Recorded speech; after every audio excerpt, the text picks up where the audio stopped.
Shalom, Bapak Ibu. Ada dua frasa kata dalam satu kalimat firman yang berbunyi ada tertulis, Bapak Ibu ya. Nah, dari dua kata ini, ada tertulis, saya ingin sharing firmankan sebuah tema yang judul mengalahkan godaan dengan kitab Ulangan ini ya. Bapak Ibu, ada sebuah gurun Bapak Ibu, sebuah kesunyian dan sebuah pedang dari masa lalu Bapak Ibu ya. Ada momen ketika Tuhan itu membawa kita bukan ke gunung kemenangan, tetapi ke gurun pemurnian, Bapak Ibu. Yesus dibawa oleh Roh ke padang gurun, bukan untuk dikalahkan, tetapi untuk menunjukkan bahwa seorang anak dapat taat di tempat seorang Adam pernah jatuh itu. Dan yang menarik, Bapak Ibu, ketika iblis datang dengan bisikan yang halus, Yesus tidak mengangkat tanda ajaib, Bapak Ibu. Tidak mengubah gunung menjadi emas, tidak memanggil malaikat berkeliaran seperti kupu-kupu di udara. Tidak, Bapak Ibu.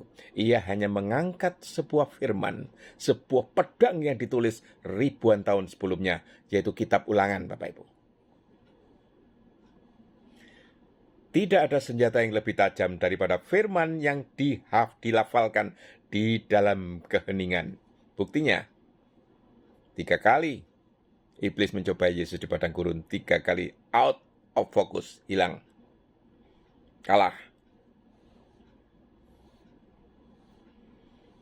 Pola triadik, 3 godaan, 3 jawaban, 3 kunci kemenangan. Godaan yang pertama,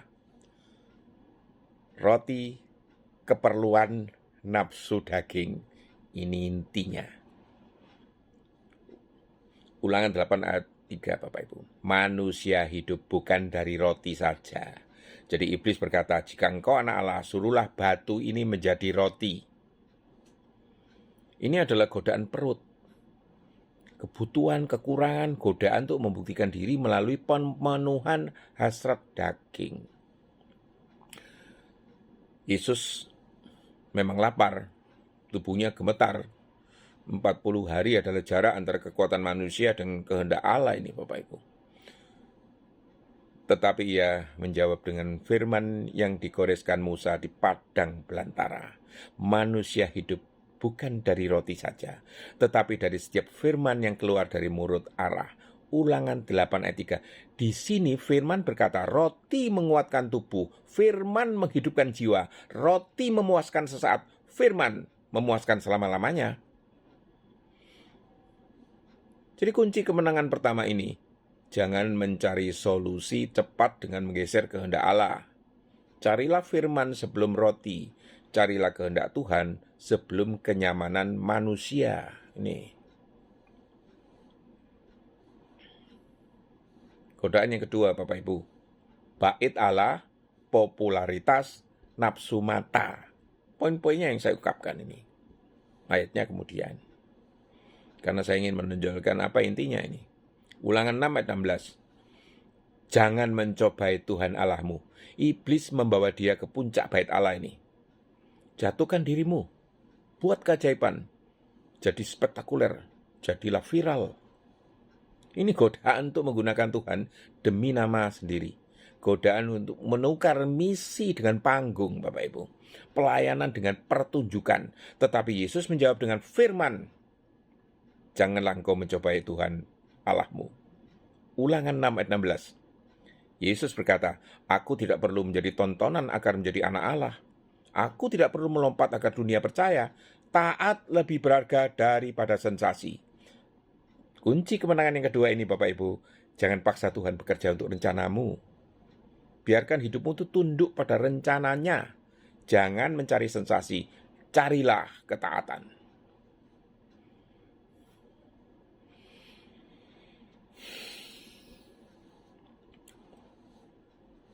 Godaan yang ketiga, Bapak Ibu.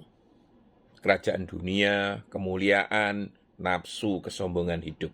Ulangan 6 ayat 13. Engkau harus menyembah Tuhan Allahmu. Iblis memperlihatkan semua kerajaan dunia.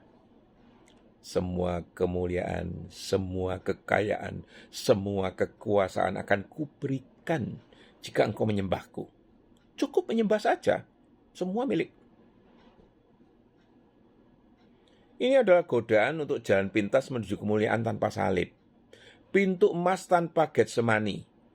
Tahta tanpa penderitaan. Kemuliaan tanpa ketaatan.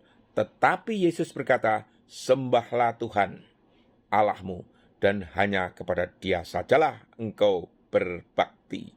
Ulangan 6 ayat 13. Yesus mengumandangkan sebuah deklarasi surgawi, lebih baik memikul salib bersama Allah daripada memegang dunia tanpa Dia. Kunci kemenangan yang ketiga, Bapak Ibu, jangan menukar kekalahan dengan kemudahan dunia. Apapun yang menjanjikan kemuliaan instan, pasti bukan dari Tuhan.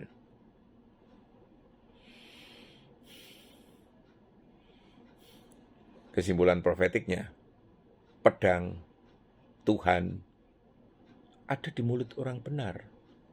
Perhatikan, Yesus tidak memakai visi, tidak memakai nubuat baru, tidak memakai tanda-tanda yang spektakuler. Ia hanya memakai firman yang telah ditulis. Artinya Bapak Ibu, firman yang lama tetap punya kuasa baru.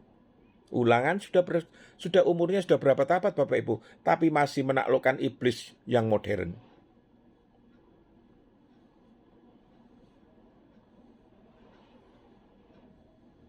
Godaan modern hanya dapat ditaklukkan oleh suatu prinsip yang kekal, Bapak Ibu. Iblis memakai teknik baru, tetapi jawabannya tetap firman yang sama. Orang yang menyimpan firman di hati tidak akan mudah ditelan badai. Yesus mengutip Ulangan bukan karena ia sedang membuka gulungan kitab, tetapi karena firman itu sudah tertanam di dalam dirinya. Nah, seruan profetiknya sekarang untuk Anda, tanamkan kitab Ulangan itu di dalam dirimu.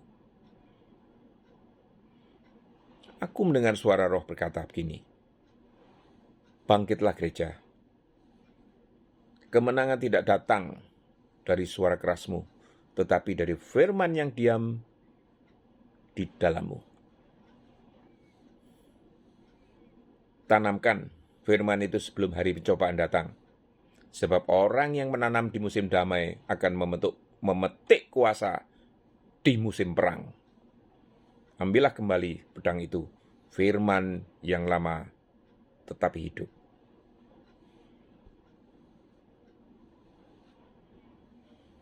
Tuhan, tanamkan firman-Mu itu lebih dalam dari lapar kami, lebih kuat dari ambisi kami, lebih teguh dari godaan dunia ini. Jadikan kami anak-anak Musa di padang gurun, anak-anak Yesus di tempat sunyi, hamba-hamba yang mengalahkan musuh, bukan dengan kekuatan, tetapi dengan firman yang keluar dari mulut Allah. Amin.